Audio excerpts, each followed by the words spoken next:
go ahead and have the Ice Brand there so he can have that for Frostwolf Skull. Oh my gosh, look at that. He's going to blink in there, toss down Keeper of the Forest, and just start off with a nice initiation there to displace him out of the comfort zone, as we've got a 2 for 2 so far as Witchslayer. And look at this, Pebbles just off the leash here, going out and jumping into the base, throwing people out. And don't think he's going to be able to... I mean, look at that. Engineer, oh, is he going to go down? Oh, just barely survived. He had to have gotten out of there just with just nothing, really. And Pharaoh's going down now, so looks like we got a 2 for 3, I guess is how that pretty much panned out. So nice on them there to make something out of it, a little bit more positive in favor of the Legion, I guess. So the Legion's still sitting on a pretty firm lead. It's 24 to 11. It's 11,000. Let's actually watch something while I'm talking here. It's 11,000, or almost 12,000. It's basically, let's just say 12,000 in each experience and gold lead. And they're going to be trying to get an initiation off onto this Flint here. I don't think that they see... Oh, NIM4 is going to be joining in the party here pretty soon, as Flint is now completely... Oh, he wasn't boxed in. Bummer. I was thinking he was boxed in by that Keeper. And the whole Legion team going to keep up this early, or, you know, not necessarily early, but this mid-game pressure, as they're wanting to, you know, keep this moving, keep it rolling. And Flint, he's doing a really good job so far, I think, as he is 393 gold per minute. So Flint having a phenomenal game. And, you know, he has the teammates that he needs to be able to continue this domination as well. He's got Nymphora and Pebbles and... I guess pretty much, you know, him, Witchslayer, and, yeah, I mean, they've got Madman and Flint Beastwood as their hard carries for late game.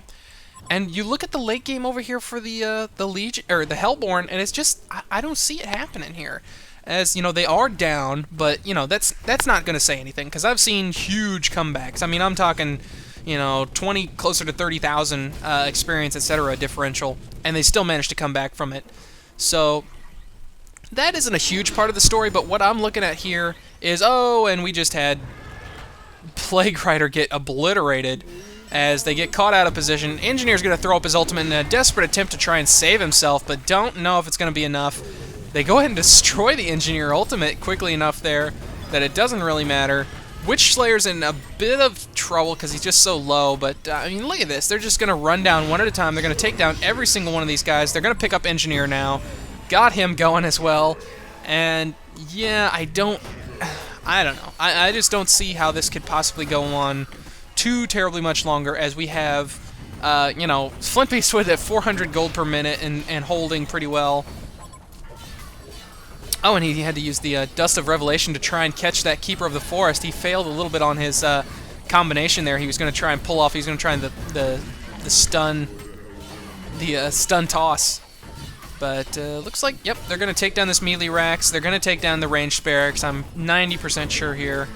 As, yep, they're going to go ahead and take this down. So a really heavy push coming out here from the Legion. Not sure if they're going to continue on. Doesn't look like Flint is maybe overstaying his welcome, as that's a little gutsy. And there he goes. He's going to go ahead and get out of there now. Nothing really, I guess, that could have caught him. But there is that opportunity for what, you know, for like the Pharaoh ultimate, if it had been up, to have jetted in there and caught him before he could have turned around. I guess his teammates do have some portal keys and, you know, some mobility factor there. We got a puzzle box picked up on Nymphora. That's kind of, I wouldn't say that it's bad. It's just, I'm not used to seeing that, so I can't really say one way or the other where it's good or bad or in between. But we've got... Let's look at the items here. Oh, we've actually... Madman's not going Runed Axe. I guess it is this far into the game. He's just going to go and go for some survivability and getting the Null Stone. So he's going to pick up the Null Stone. Pebbles has his Neophytes book. Not 100% on what he's going to go there. There are a few different routes that he could go.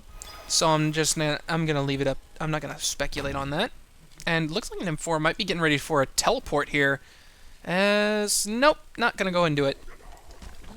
But we've got Madman, Witchslayer, Nymphora sitting on Blood Chalice, and like I said, Puzzle Box. That's probably the biggest thing she's picked up. And we've got Flint Beastwood still sitting on that Geometer's Bane, and not quite to the point of being able to finish up anything yet. And Oh, that was almost a little unfortunate there. Luckily, Tundra did land on the right side of Nymphora, so the Nymph Zeal did catch him on the return. But, man, I just gotta... I don't know what it is, but Evil Geniuses are loaded, as they are known. It just seems to be kind of a little bit spread out here. They don't seem to be really on the top of their game. They keep going into these fights one at a time, and, well, not necessarily even going into the fight, but they play a little too far forward, and then they get caught out by this Pebbles, or they get caught out by Nymphora, or even Witch Slayer, and they get the initial stun off on them. And looks like the Hellborn does go ahead and concede. So I guess that is how this game is going to end in the SK versus Evil Geniuses. So nicely played here, as looks like Flint is going to stay in this one to go ahead and finish off Kongor. And Witch Slayer wants to go ahead and pick off the disconnected Keeper of the Forest. I don't think he's going to be able to do it, though. And yeah, they're going to go ahead and leave Kongor for that, too. Just having a little fun here afterwards. But hey, I think it was a pretty entertaining game. It wasn't like really one-sided, I won't say, but the early game domination and the middle game domination led into the the defeat of Evil Geniuses here. So well played by SK, taking advantage of well played by Cardinal in particular, as he did a great job on Pebbles. He ended 10-3, and also Flint Beastwood ended up 10-1. So really, they had the early game factor with Pebbles, and they had the late game factor if they'd even gotten there. They didn't even really get to that point with Flint Beastwood. So well done, well played, and thank you all for watching. This has been Minoxen with the next game in the series here for the SK versus load, or Evil Geniuses, and hope you enjoyed it, and I will catch you guys next time. Bye.